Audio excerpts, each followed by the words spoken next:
Someone said Shrek is a cautionary tale about how a woman cannot make a man out of an ogre, but a man can make an ogre out of you. But in order to make this claim, you have to remove all context in your summary of the film and rely on everyone else having not seen it in a long time. Because not only was Fiona already an ogre before she met Shrek, but the whole point of the film is that being an ogre is okay. She's forced to live in this tower and hide who she is because of the same societal expectations about ogres that caused Shrek to live alone. And she doesn't just try to hide the fact she's an ogre, she also puts on this persona of a poetic fairy tale princess. Okay, that you take this favor as a token of my gratitude. In reality, Fiona is nothing like that.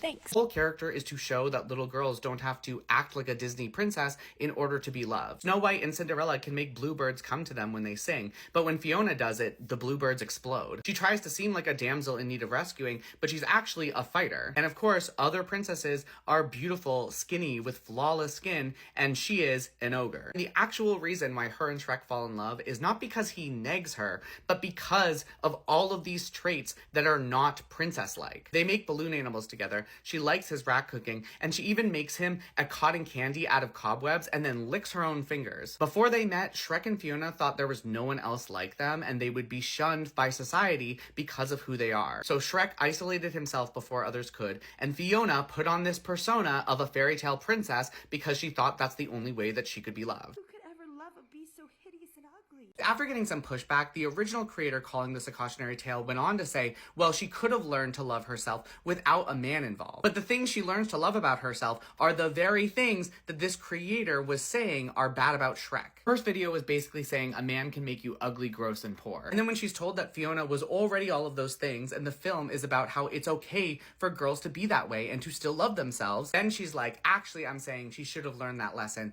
without a man, and also he should have been employed. Okay, Regina George, have your fun with the villain in Shrek 2 and make fun of the girl who wants to live in the swamp. Guess I'll be dining a little differently tomorrow night. But don't try to backtrack and blame the guy who loved and accepted her because she was just like him. Because it's actually people just like you that think girls have to live a certain life that this movie even exists to begin with. The only reason people like that creator are able to ignore this is because they just lie about what happened in the film. She decontextualized what actually happened by saying things like Fiona could have had a pet dragon, could have been rich, could have not married a man who has a swamp. But nowhere at all is it implied that she could just go home and hang out with this dragon, nor would she want to, which you can very clearly tell by just watching the movie. Because the whole point of her character is that girls don't have to be this perfect model of beauty and wealth. I'm supposed to be beautiful.